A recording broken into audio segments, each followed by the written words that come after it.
어느새 강호의 소문 속에서 사공우는 은거한 고수가 되어 있습니다. 내공 한 줄기 없던 사기꾼이 무림맹의 군사 자리에까지 떠밀려 올라왔지요. 쥐덕과 방울, 고춧가루와 콩기름으로 마교의 암살자를 막아 세우는 군사라. 오늘은 그 황당한 성체 수비전을 들어보시겠습니다. 오늘의 이야기를 시작하겠습니다. 강호의 협과 의리를 지키려면 구독과 좋아요는 필수. 무림맹의 밤은 깊고도 어두웠습니다. 총사령관이라는 거창한 직함을 달고 화려한 독채를 배정받은 사공훈이었지만 그의 밤은 결코 편안하지 않았습니다. 화려한 비단 이불 속에서도 그는 새우처럼 몸을 웅크린 채 뜬 눈으로 밤을 지새우고 있었습니다. 밖에서는 수십 명의 호위 무사들이 철통 같은 경계를 서고 있었지만 의심 많고 겁 많은 사기꾼의 불안증을 잠재우기에는 역부족이었습니다. 그는 호위 무사조차 믿지 않았습니다. 언제 맹주가 마음을 바꿔 자객을 보낼지 모르고 빚쟁이들이 담을 넘을지도 모르는 일이었습니다.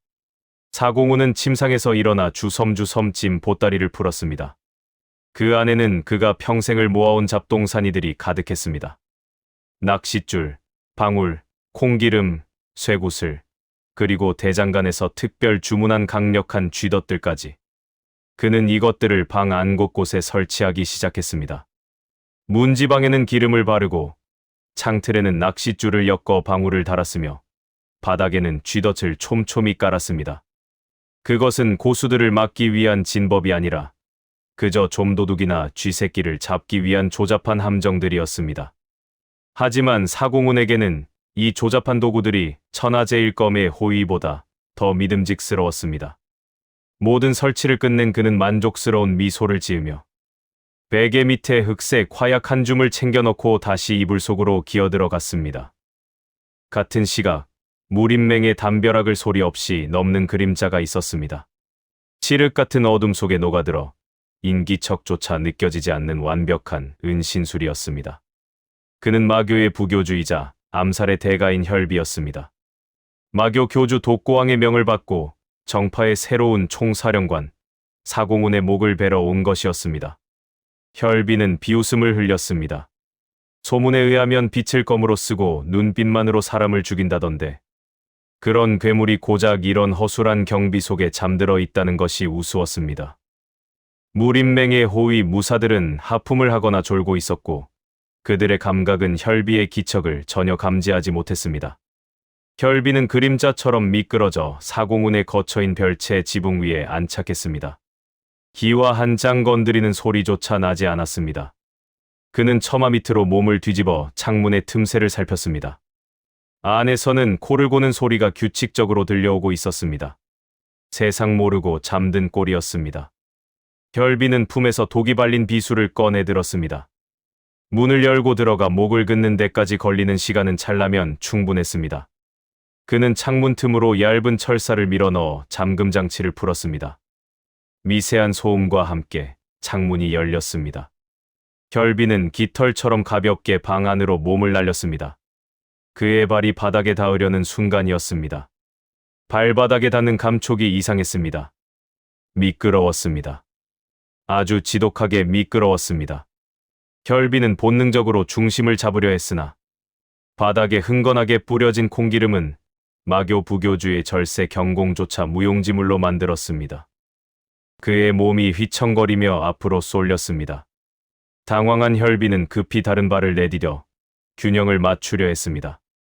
하지만 그곳은 사공훈이 가장 공들여 쥐덫을 깔아놓은 이른바 쥐들의 무덤 구역이었습니다. 정적을 깨고 끔찍한 파열음과 함께 혈비의 입에서 단말마가 터져 나올 뻔했습니다. 그는 급히 입을 틀어막아 비명을 삼켰습니다. 발가락 끝에 전해지는 끔찍한 고통. 내려다보니 시커먼 강철 쥐덫이 그의 엄지발가락을 무자비하게 물어뜯고 있었습니다. 일반적인 쥐덫이 아니었습니다. 곰도 잡을 만큼 강력한 스프링을 장착한 사공훈이 특수 개조한 살인 쥐덫이었습니다. 뼈가 으스러지는 듯한 고통에 혈비의 눈앞이 하얘졌다. 이게 뭐냐? 혈비는 속으로 비명을 지르며 식은땀을 흘렸습니다. 그는 쥐덫을 떼어내려 했습니다. 하지만 몸을 굽히는 순간 등 뒤에 연결된 투명한 낚싯줄을 건드리고 말았습니다. 요란한 방울 소리가 방 안을 가득 채웠습니다. 혈비의 동공이 지진이라도 난 듯 흔들렸습니다. 함정이었습니다. 그것도 아주 정교하고 치밀하게 계산된 연안개였습니다. 기름으로 자세를 무너뜨리고 쥐덫으로 기동력을 뺏은 뒤 방울로 위치를 노출시키는 삼중 트릭. 혈비는 전율했습니다. 사공훈, 이 자는 내가 창문으로 들어올 것을 미리 알고 있었단 말인가. 침상에 누워있던 사공훈이 벌떡 일어났습니다. 그는 비몽사몽간에 방울 소리를 듣고 소리쳤습니다. 어떤 쥐새끼냐? 내 돈 훔치러 왔냐? 사공훈은 베개 밑에 숨겨두었던 화약 주머니를 본능적으로 집어들었습니다. 그리고 불도 붙이지 않은 채 어둠 속의 그림자를 향해 힘껏 던졌습니다. 툭 하는 소리와 함께 주머니가 혈비의 얼굴에 정통으로 맞았습니다. 그 안에는 흑색 화약뿐만 아니라 사공훈이 호신용으로 섞어둔 고운 고춧가루와 후추가 가득 들어 있었습니다. 주머니가 터지면서 매캐한 가루가 혈비의 눈과 코로 쏟아져 들어갔습니다. 천하의 암살자 혈비가 눈물 콧물을 쏟으며 거친 기침을 토해냈습니다.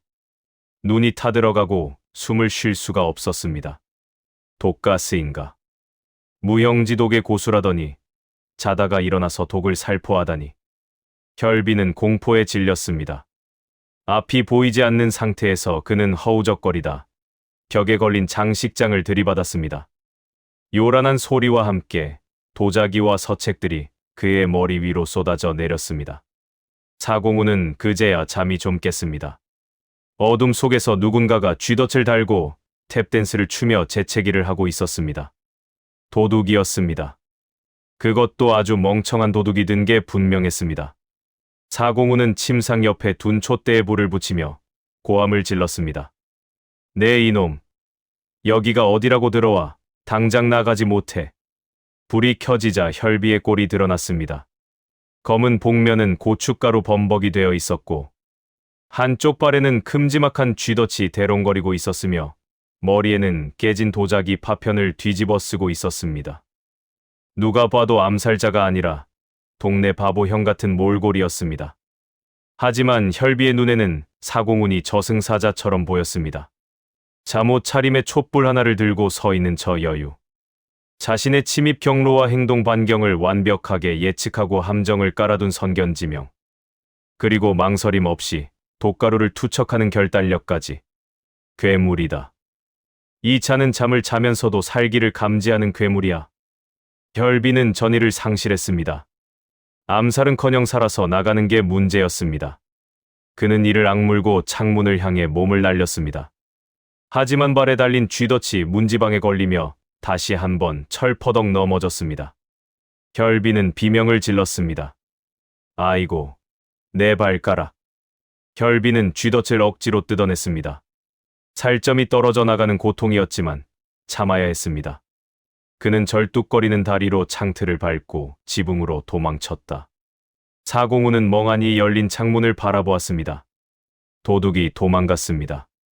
잡으러 가야 하나? 아니, 쫓아가다 칼이라도 맞으면 어쩌나. 그는 다시 이불 속으로 들어갔습니다. 사공훈이 혀를 차며 중얼거렸습니다. 예잉, 쯔쯔. 요즘 도둑들은 기본이 안 돼 있어. 쥐덫 하나 못 피하고. 사공훈은 바닥에 떨어진 쥐덫과 피, 묻은 발자국을 보며 내일 아침에 청소나 해야겠다고 생각하며 다시 잠을 청했습니다. 하지만 도망친 혈비의 입장은 달랐습니다. 그는 피투성이가 된 발을 끌고 마교의 은신처로 돌아갔습니다. 그의 보고를 받은 부하들은 경악을 금치 못했습니다. 천하의 무교주가 저런 꼴이 되어 돌아오다니. 혈비는 공포에 질린 눈으로 보고했습니다. 사공훈, 그 자는 인간이 아니다. 내 은신수를 간파한 것은 물론이고 방 전체를 거대한 진법으로 개조해 두었다. 바닥은 밟을 수 없는 늪이고 허공에는 보이지 않는 경보기가 깔려 있으며 숨 쉬는 공기조차 도구로 바꿔버린다. 심지어 그는 잠에서 깨지도 않은 상태로 나를 가지고 놀았다. 소문은 마교 내부에 빠르게 퍼져나갔습니다. 무림맹의 총사령관은 잠을 자면서도 적을 제압하는 몽환의 고수라는 소문이었습니다. 마교 교주 독고왕은 보고를 받고 깊은 침묵에 잠겼습니다. 부교주가 저 지경이 될 정도라면 사공훈이라는 자의 무공수위는 가늠할 수 없을 정도로 깊다는 뜻이었습니다. 다음 날 아침, 사공훈의 방 앞은 문전성시를 이루었습니다. 밤사이 침입자가 있었다는 소식을 듣고 남궁천과 도광이 한달음에 달려온 것입니다. 그들은 방 안의 참상을 보고 입을 다물지 못했습니다. 깨진 도자기, 바닥에 뿌려진 붉은 가루, 그리고 선명한 핏자국. 격렬한 전투의 흔적이었습니다. 남궁천이 떨리는 목소리로 물었습니다. 군사님, 밤사이 자객이 들었습니까? 저희가 불민하여. 사공훈은 하품을 하며 귀찮다는 듯 손을 저었습니다. 아, 그거. 쥐새끼 한 마리가 들어왔길래 좀 혼내줬네. 시끄러워서 잠을 설쳤어. 도광이 깜짝 놀라 되물었습니다. 쥐새끼요? 도광이 바닥에 떨어진 쥐덫을 집어들었습니다. 강철이 엿가락처럼 휘어져 있었습니다. 일반적인 내공으로는 어림도 없는 힘이었습니다. 사실은 혈비가 뜯어내려다 휘어진 것이었지만 도광은 전율했습니다. 이것을 보십시오. 자객의 뼈를 부러뜨리고 쇠를 휘게 만들었습니다. 군사님께서는 도구의 내공을 주입하여 위력을 극대화하신 겁니다. 남궁천은 바닥에 콩기름을 찍어 맛을 보았습니다. 그리고 붉은 가루 냄새를 맡았습니다. 이것은 유능제강의 이치로군요. 미끄러운 기름으로 강한 힘을 흘려보내고 매운 가루로 시야를 차단하다니. 지형지물을 이용한 완벽한 진법입니다. 사공훈은 그들의 해석에 어이가 없었지만 굳이 정정해주지 않았습니다. 뭐, 대충 그런 셈이지. 청소나 좀 부탁하네. 냄새가 나서 원. 그는 뒷짐을 지고 마당으로 나갔습니다. 아침 햇살이 따사로웠습니다. 사공훈은 기지개를 켜며 쥐덫 성능이 제법 괜찮으니 몇 개 더 사다 놔야겠다고 생각했습니다. 하지만 그가 쥐덫으로 잡은 것이 단순한 쥐가 아니라 마교의 2인자였다는 사실을, 그리고 그 사건으로 인해 마교 전체가 그를 공포의 대상으로 인식하기 시작했다는 것을 사공훈은 꿈에도 모르고 있었습니다. 그날 이후 무림맹 내부에는 새로운 소문이 돌았습니다. 총사령관의 방에는 귀신도 울고 갈 필살의 함정이 깔려 있으니 허락 없이 들어갔다가는 뼈도 못 추린다는 괴담이었습니다. 덕분에 사공훈은 빚쟁이는 물론이고 귀찮은 방문객들의 발길까지 끊어버리는 쾌거를 이루었습니다. 평화로운 나날이었습니다. 적어도 마교가 군대를 이끌고 전면전을 선포하기 전까지는 말입니다. 마교의 본거지인 천마신교 총본산. 교주 독고왕은 옥좌에 앉아 혈비의 상처를 내려다보고 있었습니다. 퉁퉁 부어오른 발가락과 충혈된 눈. 그것은 패배의 증거이자 사공훈이 보낸 경고장처럼 보였습니다. 독고왕의 눈에서 시퍼런 안광이 뿜어져 나왔습니다. 감히 내 부하를 쥐새끼 취급해. 사공훈, 내 놈이 얼마나 대단한지 내 직접 확인해 주마. 전쟁의 서막이 오르고 있었습니다. 쥐덫 하나가 불러온 나비효과는 거대한 태풍이 되어 강호를 집어삼키려 하고 있었습니다. 그리고 그 태풍의 눈 한가운데에 아무것도 모르는 사공훈이 쥐덫을 닦으며 콧노래를 부르고 있었습니다. 무림맹의 아침 회의를 지배하는 공기는 무겁다 못해 질식할 듯한 긴장감으로 가득 차 있었습니다.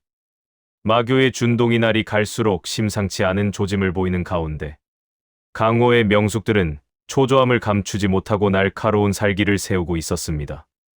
특히 오랜 세월 강호를 지배해온 981방의 장로들은 굴러들어 온돌인 사공훈이 총사령관이라는 막중한 자리를 차지하고 있는 현실을 여전히 받아들이지 못하는 눈치였습니다.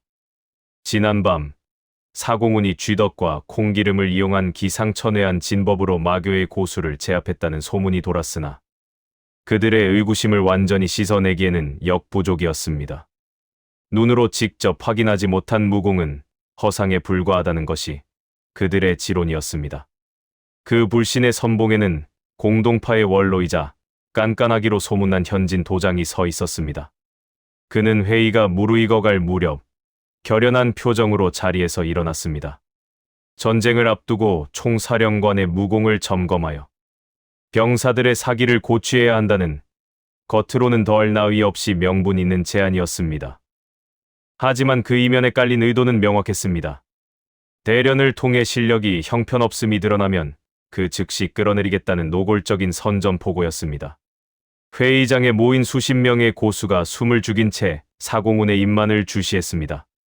상석에 앉은 사공훈의 등줄기로 식은 땀 한 방울이 소리 없이 흘러내렸습니다. 산 넘어 산이라더니 쥐새끼 한 마리를 잡고 나니 늙은 여우들이 때로 덤벼드는 형국이었습니다. 그는 짐짓 태연한 척 찻잔을 들어 올렸으나 손끝은 미세하게 떨리고 있었습니다. 여기서 대련을 수락한다면 내공이 없다는 사실이 만천하에 드러나 목숨을 부지하기 어려울 것이고, 거절한다면 겁쟁이로 낙인 찍혀 쫓겨날 판이었습니다. 진퇴양난의 위기 속에서 사공훈의 두뇌는 생존을 위한 계산을 필사적으로 돌리기 시작했습니다. 싸우지 않고 이기는 법. 아니, 싸울 수 없는 상태임을 증명하면서도 고수의 위험을 잃지 않는 유일한 방법. 그 순간 사공훈의 뇌리에 번개처럼 스치는 단어가 있었습니다. 무리민들이 가장 두려워하면서도 감히 함부로 개입할 수 없는 금기의 영역. 바로 주화인마였습니다. 체내의 기운이 역류하여 심신이 통제불능에 빠지는 이 현상은 건드리는 순간 폭발할 수 있는 인간. 시한폭탄과도 같아서 누구도 섣불리 건드리지 않는 법이었습니다. 사공훈은 즉시 목숨을 건 연기에 돌입하기로 결심했습니다. 그는 소매 안을 더듬어 비상용으로 챙겨다니던 물건을 찾았습니다. 아주 매운 청양고추를 말려 농축시킨 환약이었습니다. 졸음을 쫓거나 정신을 차릴 때 쓰려고 만든 것이었으나 지금은 이것만이 유일한 살 길이었습니다. 사공훈은 사람들이 보지 못하게 환약을 입안에 털어넣고 어금니로 짓씹었습니다. 순간 혀를 난도질하는 듯한 끔찍한 통증과 함께 불타는 자결감이 입안 가득 퍼져나갔습니다. 사공훈은 본능적으로 터져나오려는 비명을 억누르며 숨을 멈췄습니다. 폐부의 공기를 차단하고 전신의 근육에 힘을 주자 얼굴이 순식간에 붉게 달아오르기 시작했습니다. 목구멍에서부터 올라오는 매운 기운이 식도를 태우는 듯했습니다. 사공훈의 입술 사이로 고통에 찬 신음이 새어나왔습니다. 현진 도장이 막 대련을 청하기 위해 입을 때려던 찰나였습니다. 사공훈의 몸이 격렬하게 경련하기 시작했습니다. 그것은 매운맛을 견디지 못한 생리적인 반응이었으나 남들의 눈에는 넘쳐오르는 기운을 주체하지 못해 일어나는 내공의 충돌처럼 보였습니다. 사공훈은 탁자를 움켜쥐었습니다. 으드득하는 소리와 함께 단단한 참나무 탁자에 금이 갔습니다. 그는 눈을 까뒤집어 흰자위를 보이며 거친 호흡을 몰아쉬었습니다. 이마와 목에는 핏대가 지렁이처럼 굵게 솟아올랐고 전신에서는 식은땀이 비 오듯 쏟아졌습니다. 회의장에 있던 고수들이 기겁하며 자리에서 벌떡 일어났습니다. 평온하던 총사령관이 갑자기 발작을 일으키는 모습에 당황한 기색이 역력했습니다. 남궁천이 사공훈을 부축하기 위해 다급하게 다가갔습니다. 하지만 사공훈은 떨리는 손을 들어 그를 제지하며 힘겹게 말했습니다. 오지 마라. 사공훈의 목소리는 쇳소리가 섞여 갈라져 있었습니다. 목구멍이 부어오른 탓에 억지로 짜내는 듯한 음성이었지만 듣는 이들에게는 지옥 밑바닥에서 기어나오는 악귀의 경고처럼 섬뜩하게 들렸습니다. 가까이 오면 터진다. 그 처절한 경고에 도광 사자역이 남궁천의 앞을 가로막으며 소리쳤습니다. 도광의 눈빛은 공포와 경외로 흔들리고 있었습니다. 멈추시오, 주화인마요. 그것도 일반적인 주화인마가 아니라 단전 깊은 곳에 잠들어 있던 기운이 외부의 살기에 반응하여 폭주하기 직전인 상태요. 도광의 진단에 장로들의 얼굴이 사색이 되었습니다. 그들은 사공훈이 익힌 무공이 자연의 이치를 거스르는 역천의 신공이라 착각하고 있었습니다. 그런 거대한 힘이 통제를 잃고 폭발한다면 이 좁은 회의장은 물론이고 무림맹 본관 전체가 잿더미가 될 수도 있다는 공포감이 엄습했습니다. 현진 도장은 뒷걸음질 치다 의자에 걸려 넘어질 뻔했습니다. 자신의 도발이 잠자던 괴물을 깨운 것이나 다름없었습니다. 사공훈은 속으로 쾌재를 불렀습니다. 먹혀들었습니다. 그는 연기의 강도를 한층 더 높였습니다. 21개까지 참아 얼굴에 혈관이 터질 듯 부풀어 오르게 만들었고 입가에는 일부러 거품을 조금 물었습니다. 고통스러워하며 자신의 가슴을 쥐어뜯는 그의 손길은 처절했습니다. 마치 몸 안에서 날뛰는 무언가를 필사적으로 억누르는 듯한 몸부림이었습니다. 사공훈이 괴로움에 찬 목소리로 으르렁거렸습니다. 내 안에 흑룡이 날뛴다. 급한 김에 내뱉은 흑룡이라는 단어는 결정타였습니다. 본래라면 유치하게 들렸을 그 단어가 사공훈의 실감. 나는 발작 연기와 맞물려 고대 전설 속의 마술을 봉인하고 있다는 신비감마저 자아냈습니다. 장로들은 침을 꿀꺽 삼키며 그 광경을 지켜볼 뿐 누구도 감히 도러나설 엄두를 내지 못했습니다. 자칫 잘못 건드렸다가는 그 폭주에 휘말려 떠도 못 추릴 것이 뻔했기 때문입니다. 사공훈은 이제 마무리를 해야 할 때임을 직감했습니다. 더 이상 숨을 참았다가는 정말로 기절할 지경이었습니다. 그는 뱃속 깊은 곳에서부터 올라오는 가스를 모아 입안에 고인 매운 침과 함께 거대한 소음을 만들어냈습니다.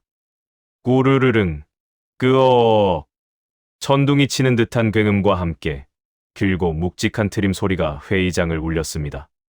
사공훈은 그 소리와 함께 전신의 힘을 탁 풀고 의자에 축 늘어졌습니다. 붉게 달아올랐던 얼굴색이 서서히 돌아오고 터질 듯했던 혈관도 가라앉았습니다.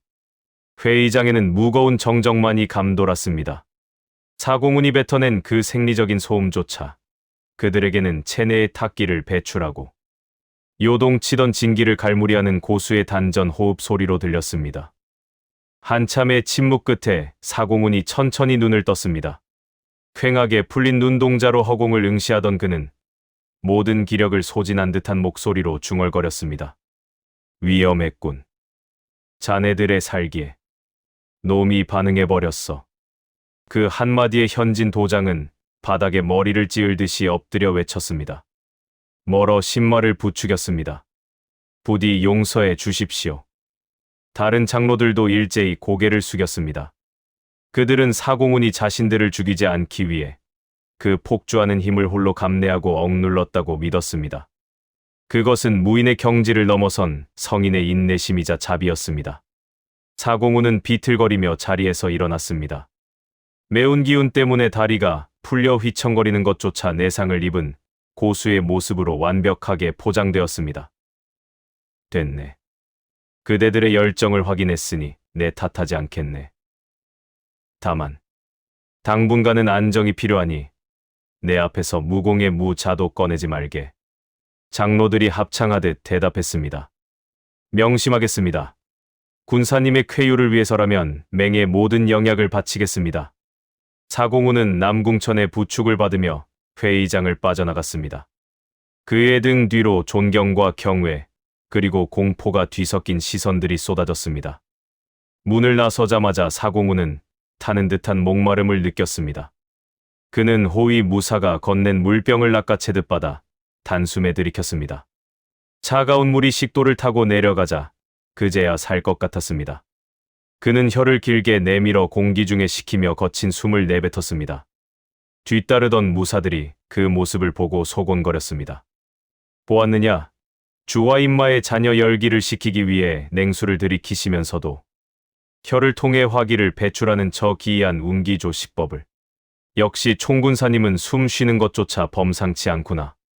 그날 이후 사공훈의 대련을 요구하는 목소리는 쏙 들어갔습니다. 대신 그의 처소 앞에는 기력 회복에 좋다는 산삼과 녹용이 산더미처럼 쌓이기 시작했습니다.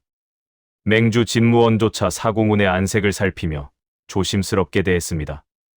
언제 터질지 모르는 인간 병기를 곁에 두고 있다는 두려움 때문이었습니다. 사공훈은 방 안에 쌓인 보약들을 보며 씁쓸한 미소를 지었습니다. 고추 한 알로 팔자에도 없는 호강을 누리게 되었지만 그 대가로 퉁퉁 부어버린 혀는 며칠 동안 그를 괴롭힐 것이 분명했습니다. 그는 거울 속에 비친 자신의 부은 혀를 보며 다음에는 조금 덜 매운 것으로 준비해야겠다고 다짐했습니다. 하지만 안도감도 잠시 사공훈이 미처 예상하지 못한 곳에서 새로운 불씨가 타오르고 있었습니다. 사공훈이 주와 입말을 억누르며 보여준 그 기괴한 발작과 흥룡이라는 단어가 맹내에 잠입해 있던 첩자들의 입을 통해 밖으로 새어나간 것입니다. 그리고 그 소문은 사람들의 입을 거치며 살이 붙고 과장되어 전혀 엉뚱한 방향으로 변질되기 시작했습니다. 무림맹의 군사가 흥룡의 기운, 즉 천마의 기운을 몸에 품고 있다. 그가 폭주하면 천지가 개벽하고 새로운 세상이 열린다. 마교의 총본산, 천마신교의 교주 독고왕은 그 첩보를 듣고 무릎을 쳤습니다. 그것은 마교의 고대 예언서에 적힌 천마의 재림 징후와 소름 끼칠 정도로 일치했기 때문이었습니다. 독고왕의 눈동자에 의심과 탐욕의 불꽃이 이글거렸습니다. 정파의 총사령관이 사실은 마교가 그토록 찾아 헤매던 성물을 삼킨 자라면, 혹은 그가 진짜 천마의 환생이라면, 사공훈의 사소한 거짓말은 이제 무림의 역사를 뒤흔들 거대한 신학적 오해로 번지고 있었습니다. 고추 하나가 불러온 나비효과는 사공훈을 단순한 고수가 아니라 신화적인 존재로 격상시키고 있었습니다. 물론 당사자인 사공훈은 그 사실을 까맣게 모른 채 스들인 혀를 달래려 꿀물을 타 마시고 있을 뿐이었지만 말입니다. 강호의 오해는 깊어지고 사공훈의 연기, 인생은 점점 더 돌이킬 수 없는 거대한 파도를 향해 나아가고 있었습니다. 천마신교의 총본산인 천마산의 정상은 1년 내내 거치지 않는 검은 구름에 휘감겨 있었습니다. 교주 독고왕이 머무는 대전은 숨소리조차 허락되지 않는 무거운 침묵에 잠겨 있었습니다.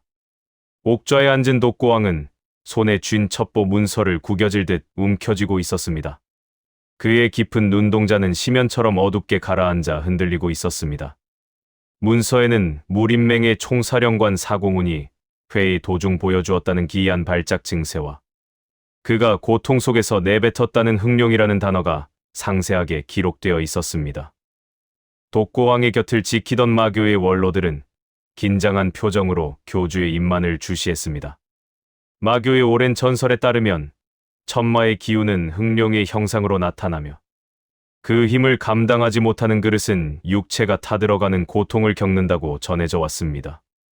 사공훈이 보여준 주와 입마의 증상은 전설 속의 묘사와 소름 끼칠 정도로 일치했습니다.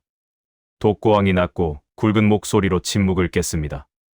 흥룡의 기운이라. 정파의 늙은이들이 그것을 단순한 주와 입마로 착각한 것이 천만다행이구나. 만약 그들이 진실을 알았다면 사공훈은 이미 제거되었을 것이다. 독고왕은 사공훈을 정파의 군사가 아니라 마교가 잃어버린 성물을 삼킨 자, 혹은 천마의 영혼이 깃든 그릇으로 확신하고 있었습니다. 그는 즉시 마교 최고의 고수이자 자신의 그림자인 좌오법을 호출했습니다. 좌오법은 은신과 정찰의 달인으로 바람조차 그의 흔적을 읽지 못한다는 절세의 고수였습니다. 좌오법, 너는 당장 무림맹으로 잠입하라. 사공훈이라는 자를 죽이지 말고 그의 몸 안에 깃든 기운의 정체를 확인하라. 만약 그가 진짜라면 우리는 그를 적으로 돌려서는 안 된다. 그는 우리의 새로운 신이 될 수도 있는 존재다. 좌호법은 교주의 명을 받들고 어둠 속으로 스며들듯 사라졌습니다. 마교의 운명을 건 은밀한 확인 작업이 시작된 것입니다. 같은 시각, 무림맹의 사공훈은 자신의 방 안에서 기이한 작업에 몰두하고 있었습니다. 그는 방문과 창문을 이중으로 걸어 잠그고 두꺼운 커튼까지 쳐서 빛이 한 줄기도 들어오지 않게 만들었습니다.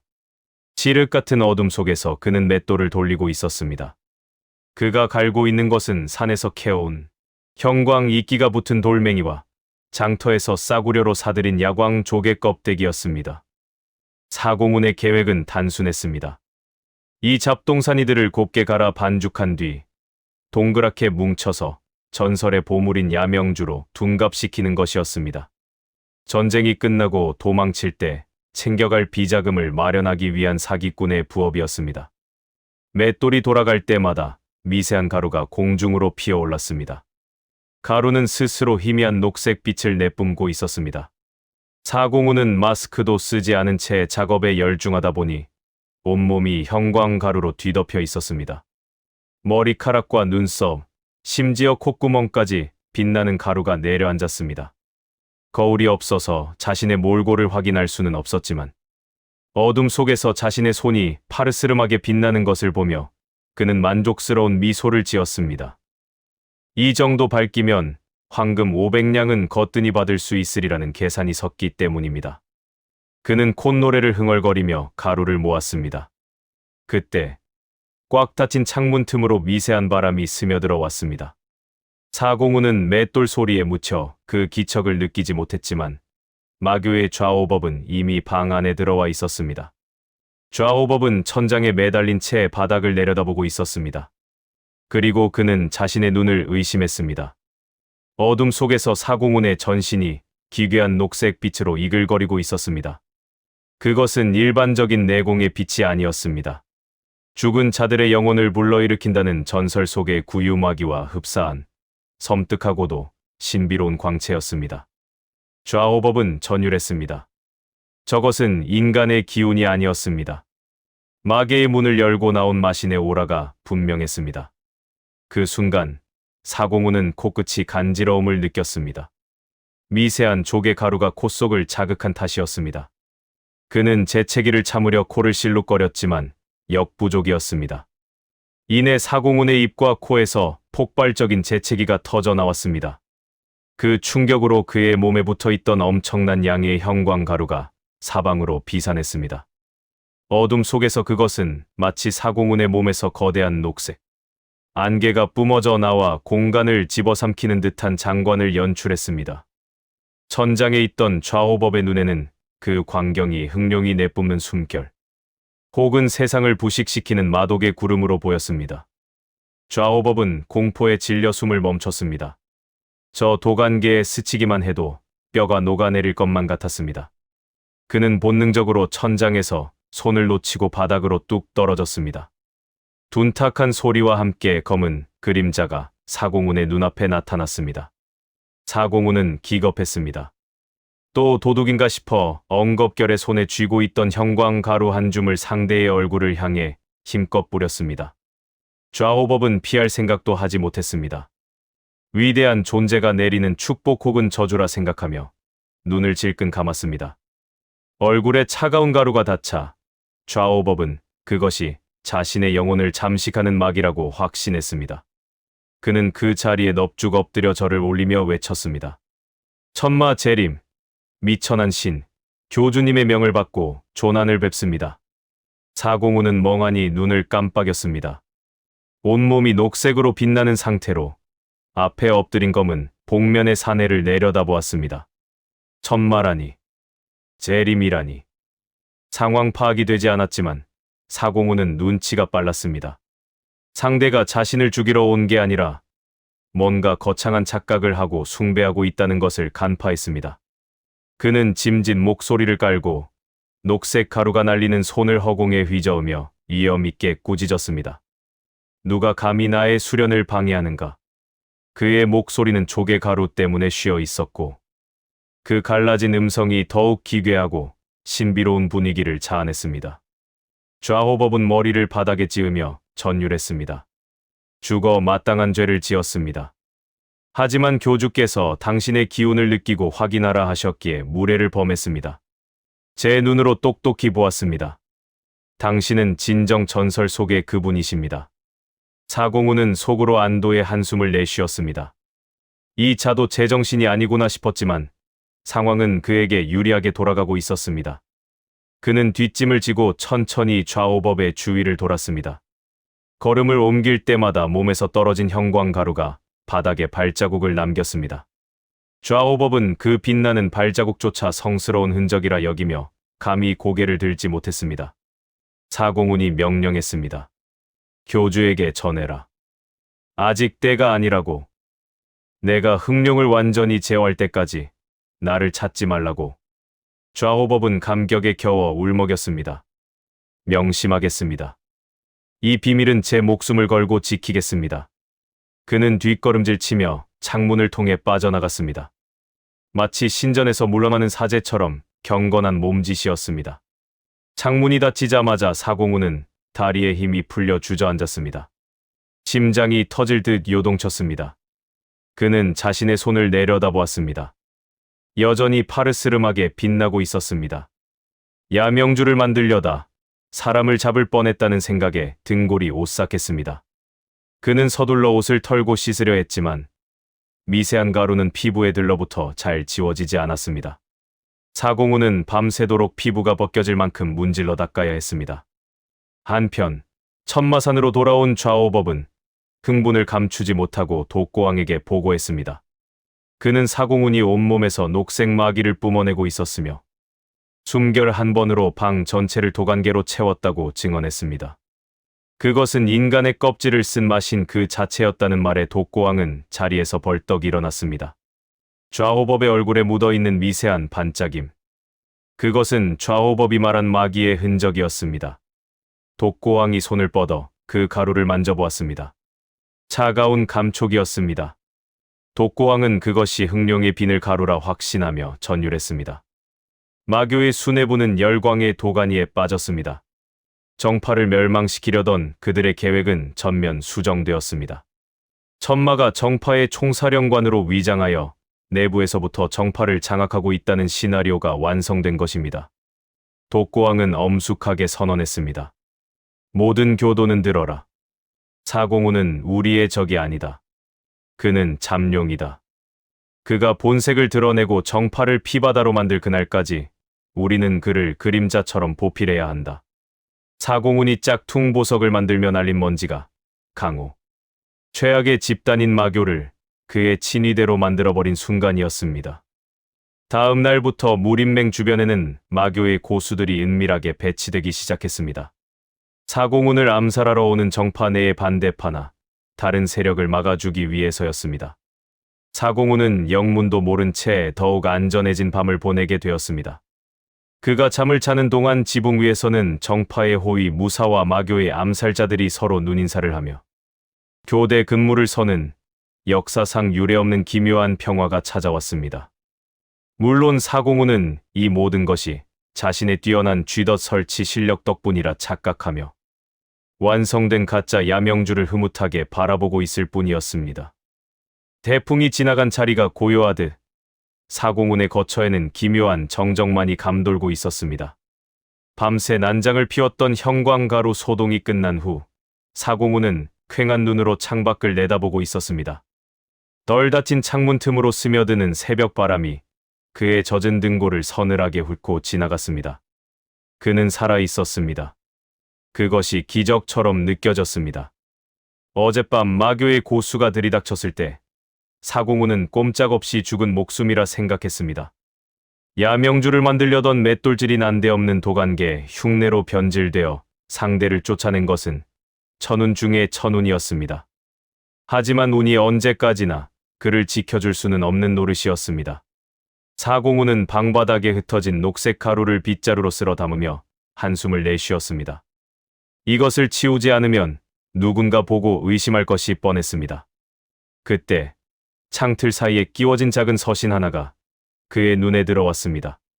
검은 종이에 붉은 글씨로 쓰인 보기만 해도 불길한 기운을 내뿜는 쪽지였습니다.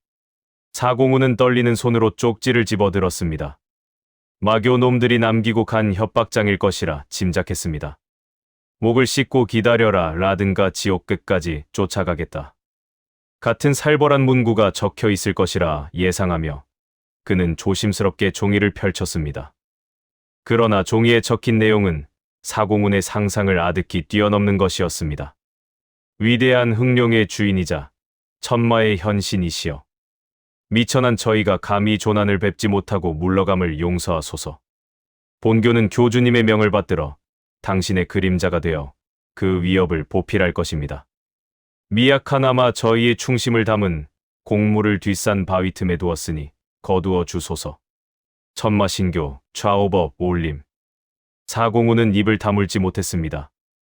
눈을 비비고 다시 읽어보았지만 내용은 변함이 없었습니다. 천마의 현신, 흑룡의 주인. 그 거창한 수식어들이 자신을 가리키고 있었습니다. 어젯밤의 그 난리통을 그들은 신의 강림으로 해석한 모양이었습니다. 사공운의 입가에 실소와 함께 비릿한 미소가 번져갔습니다. 공포가 지나간 자리에 사기꾼 특유의 교활한 본능이 꿈틀거리기 시작했습니다. 이것은 기회였습니다. 그것도 일생일대 다시 없을 대박의 기회였습니다. 정파인 무림맹은 그를 구국의 영웅으로 떠받들고 있었고, 사파의 정점인 마교는 그를 신으로 숭배하고 있었습니다. 강호의 양대 산맥이 모두 사공훈이라는 하나의 거짓말에 놀아나고 있는 형국이었습니다. 그렇다면 이 상황을 이용하지 않을 이유가 없었습니다. 사공훈은 즉시 머리를 굴렸습니다. 양쪽 모두에게서 단물을 빨아먹을 완벽한 계획이 필요했습니다. 그는 옷매무새를 다듬고 짐짓 위험 있는 표정을 지으며 방문을 열었습니다. 마침 아침 문안을 온 무림맹주 진무원이 마당에 들어서고 있었습니다. 진무원의 표정은 그 어느 때보다 밝았습니다.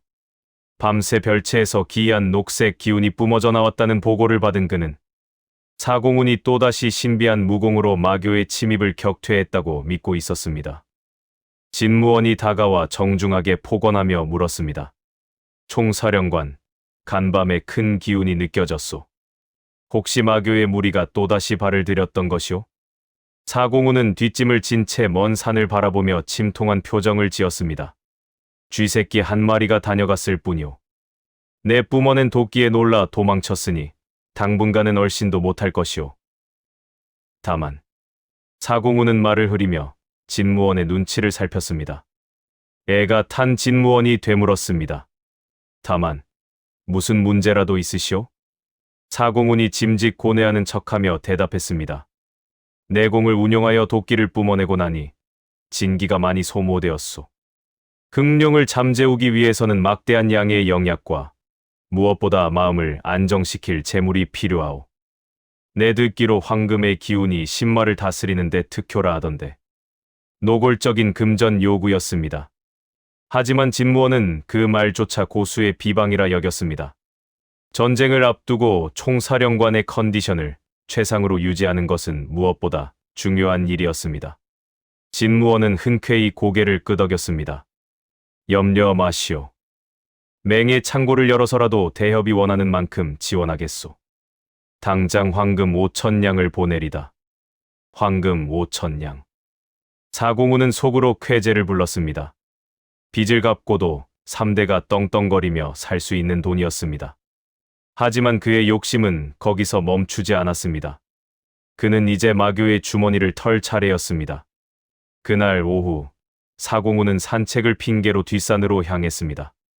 고위 무사들에게는 혼자만의 명상 시간이 필요하다며 물러가게 했습니다. 그는 약속 장소인 바위 틈을 뒤졌습니다. 그곳에는 묵직한 붉은 보자기가 놓여 있었습니다. 보자기를 풀어보니 주먹만한 야명주 3개와 최고급 흑진주 목걸이, 그리고 천마신교의 문양이 새겨진 금패가 들어 있었습니다.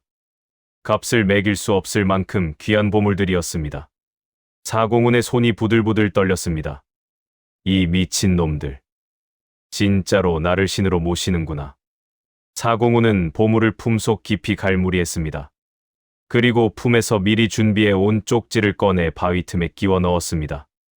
마교에게 보내는 답신이었습니다. 내용은 간단했습니다.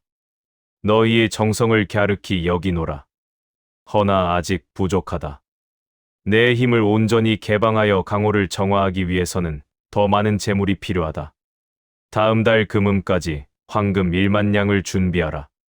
그렇지 않으면 극룡의 분노가 너희를 덮칠 것이다. 공갈과 협박이 섞인 대담한 요구였습니다. 사공훈은 자신이 쓰고도 너무하다 싶었지만 광신도들에게는 이 정도의 채찍질이 오히려 약이 될 것이라 판단했습니다. 그들은 신의 분노를 두려워하면서도 신이 자신들에게 무언가를 요구했다는 사실 자체에 감격할 것이 뻔했기 때문입니다. 사공훈은 산을 내려오며 휘파람을 불었습니다. 양손에 떡을 쥔 기분이었습니다. 정파에서는 영웅 대접을 받으며 활동비를 뜯어내고 마교에서는 신 대접을 받으며 헌금을 걷는다. 세상에 이보다 완벽한 직업은 없을 것이었습니다. 하지만 꼬리가 길면 잡히는 법이었습니다. 위기는 예고 없이 찾아왔습니다. 며칠 뒤 무림맹의 대회의실에서 전략회의가 열리고 있었습니다. 사공훈은 상석에 앉아 주사위를 만지작거리고 있었고 그 아래로 구파일방의 장문인들과 맹주 진무원이 지도를 펴놓고 경론을 벌이고 있었습니다. 그때 급한 전령이 뛰어들어왔습니다. 전령의 손에는 피 묻은 화살 하나가 들려 있었습니다. 마교가 보낸 선전 포고문이 묶인 화살이었습니다. 진무원이 비장한 표정으로 문서를 펼쳐 읽어 내려갔습니다. 정파의 위선자들은 들어라. 우리 성교는 위대한 천마의 재림과 함께 너희를 심판할 것이다. 우리의 새로운 신께서 이미 너희의 심장부의 강림에 계시니 목을 씻고 죽음을 기다려라. 회의장이 술렁거렸습니다. 천마의 재림이라니. 게다가 심장부에 강림했다는 말은 내부에 첩자가 있다는 뜻이 아닌가. 장로들의 얼굴이 사색이 되었습니다. 맹주님, 내부에 천마가 있다니요. 설마 우리 중에 배신자가 있다는 말입니까? 천마가 누구란 말인가 색출해야 합니다. 공포가 전염병처럼 번져나갔습니다. 사공우는 태연한 척하고 있었지만 등줄기에는 식은땀이 흐르고 있었습니다. 그 새로운 신이 바로 자신을 가리키는 말임을 누구보다 잘 알고 있었기 때문입니다. 만약 여기서 누군가가 눈치를 챈다면 그는 그 자리에서 능지처참을 당할 것이었습니다. 그때 남궁새가 가주 남궁천이 사공운을 바라보며 입을 열었습니다. 그의 눈빛은 날카롭게 빛나고 있었습니다. 군사님께서는 어떻게 생각하십니까? 마교 놈들이 말하는 새로운 신의 정체에 대해 짐작하시는 바가 없으십니까? 사공운의 심장이 덜컥 내려앉았습니다. 남궁천의 눈은 마치 사공운의 속마음을 꿰뚫어 보는 듯했습니다. 의심인가? 아니면 단순한 질문인가? 사공운은 마른 침을 삼키며 주사위를 탁자에 내려놓았습니다. 또르르 구르는 주사위 소리가 회의장의 정막을 깨뜨렸습니다. 사공운은 천천히 입을 열었습니다. 여기서 당황하면 끝장이었습니다. 그는 오히려 더 강하게 나가기로 했습니다. 그들이 말하는 신이란 허상에 불과하오. 두려움이 만들어낸 환영이지. 놈들은 자신들의 나약함을 감추기 위해 존재하지 않는 신을 만들어 낸 것이오. 사공우는 자리에서 일어나 지도를 손가락으로 가리키며 외쳤습니다. 내부에 적이 있다. 그것 역시 놈들의 기만수료. 우리끼리 의심하게 만들어 자멸하게 하려는 뻔한 수작이지. 고작 그런 헛소리에 휘둘려 서로에게 칼끝을 겨눌 텐가? 사공운의 일갈의 장로들은 부끄러움에 고개를 숙였습니다.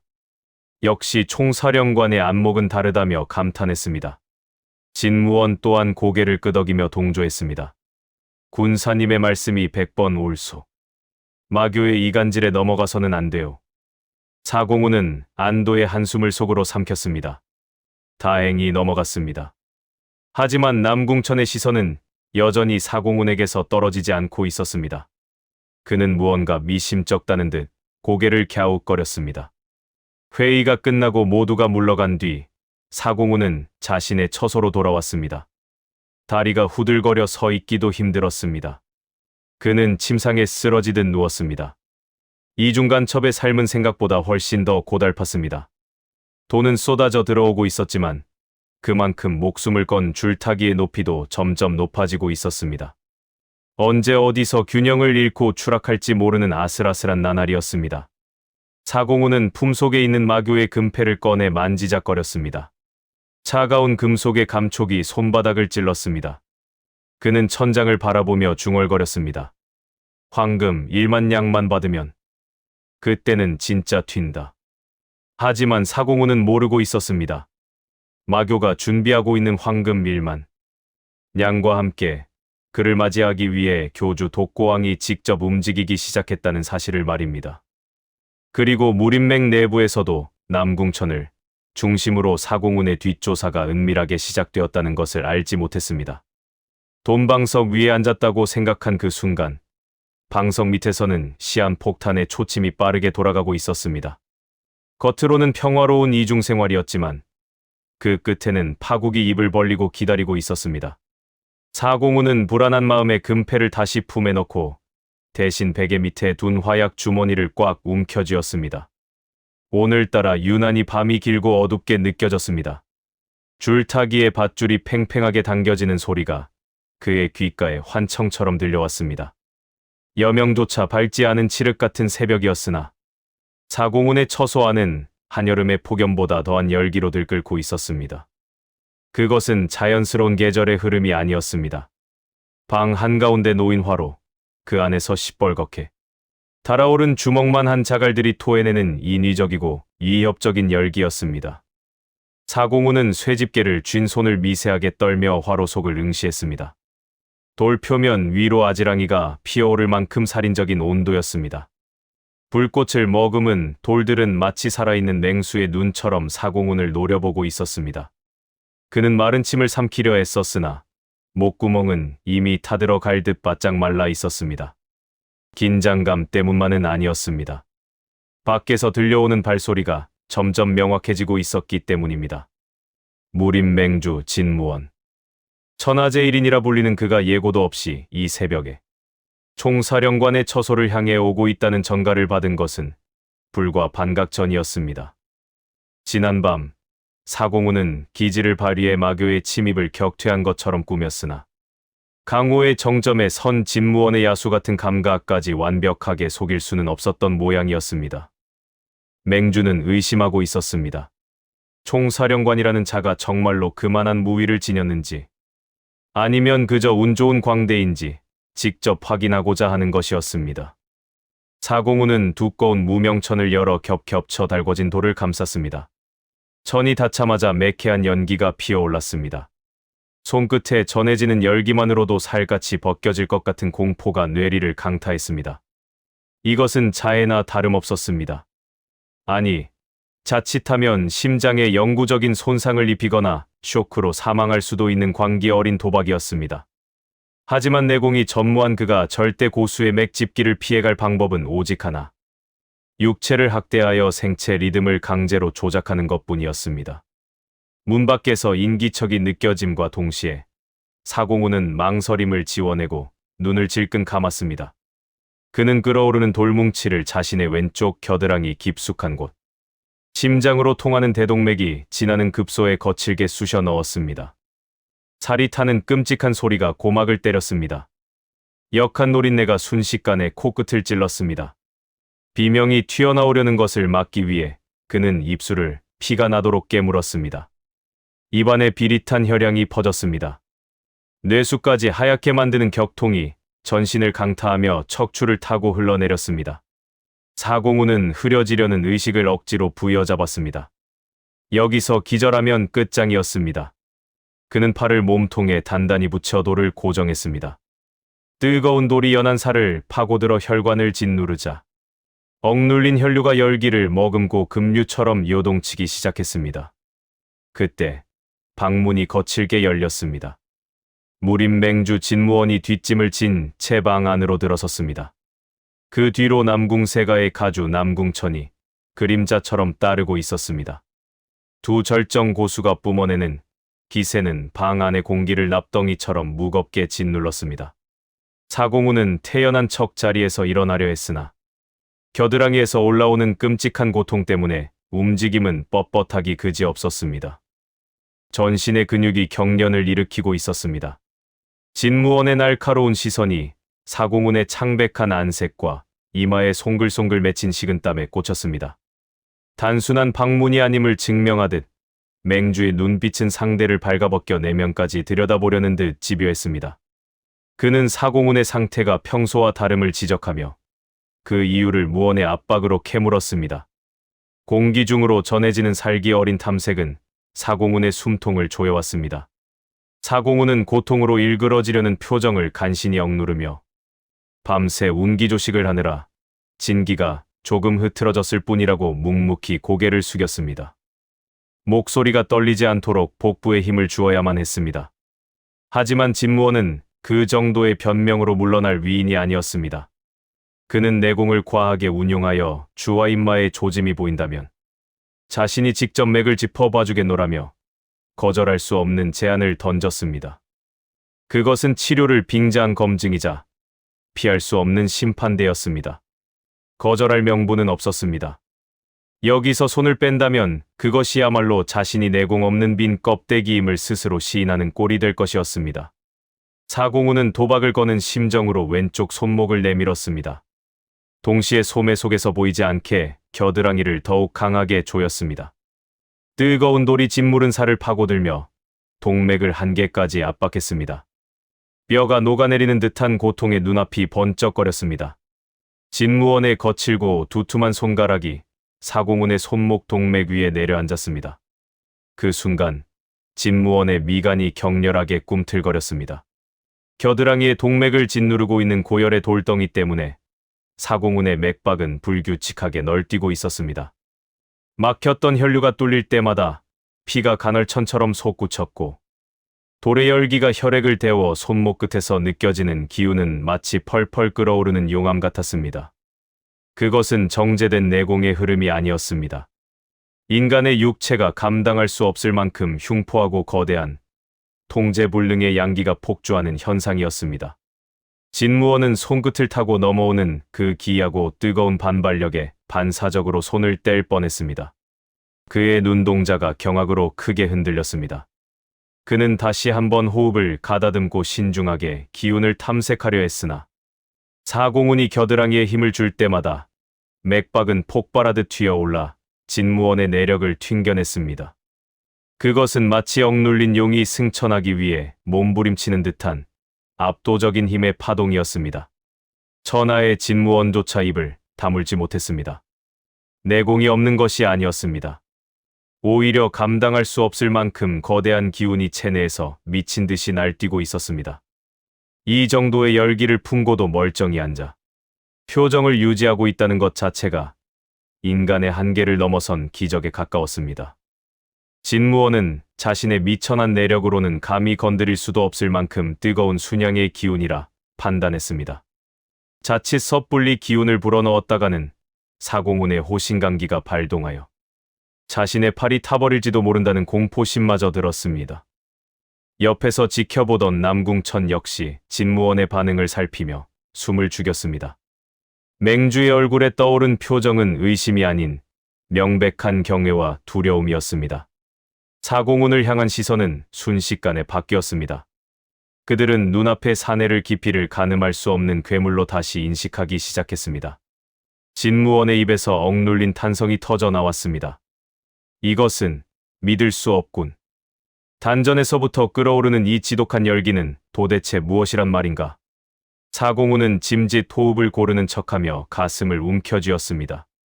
그것은 연기가 아니었습니다.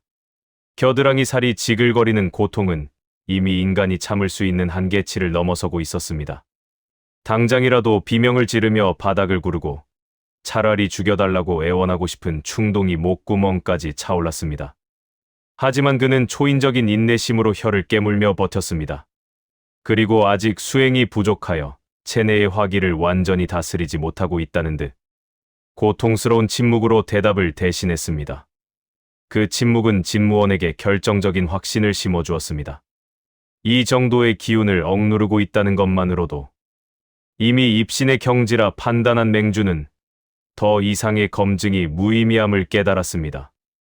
그는 진심 어린 존경을 담아 사공훈에게 폭언했습니다. 그것은 더 이상 의심하는 자의 태도가 아닌 절대 강자를 향한 예우였습니다.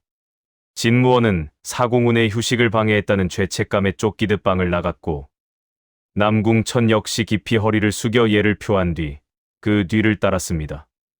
의심은 완벽하게 지워졌고 그 자리에는 두려움 섞인 숭배만이 남았습니다. 문이 닫히고 두 사람의 발소리가 복도 끝으로 완전히 사라질 때까지 사공훈은 석상처럼 굳어 있었습니다. 긴장이 풀리면 고통이 배가 될 것을 알기에 그는 쉽사리 움직일 수 없었습니다. 완벽한 정막이 방 안을 다시 채우자 사공훈은 그제야 참고 있던 숨을 거칠게 토해냈습니다. 다리가 풀려 바닥에 주저앉았습니다. 그는 덜덜 떨리는 손으로 옷을 벗어 겨드랑이를 확인했습니다. 붉게 익어 물집이 잡힌 피부가 참혹하게 짓물러 있었습니다.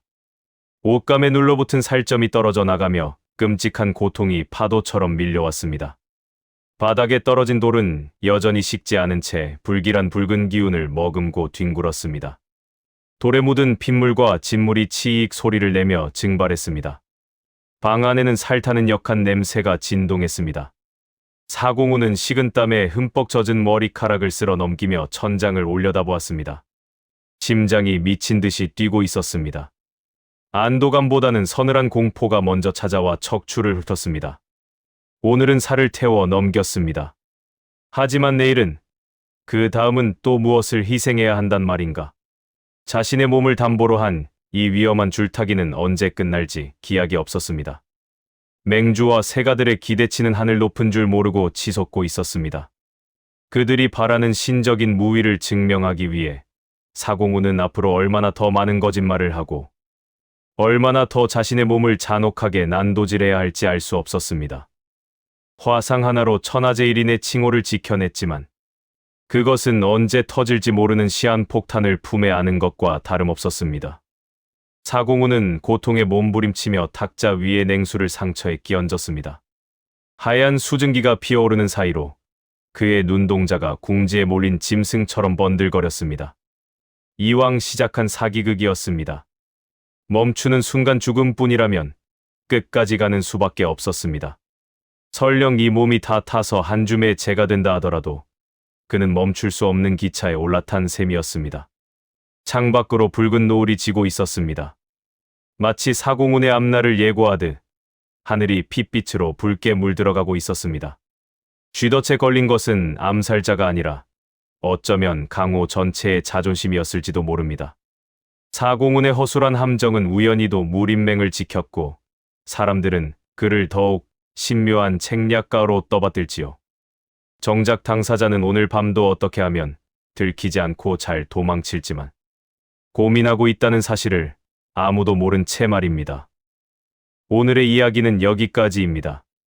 들어주셔서 감사합니다. 강호의 길은 끝나지 않습니다. 다음 이야기에서 다시 만나려면 구독과 좋아요, 알림 설정까지 부탁드립니다. 여러분의 참여가 곧 이 무협 세계를 더욱 빛나게 합니다.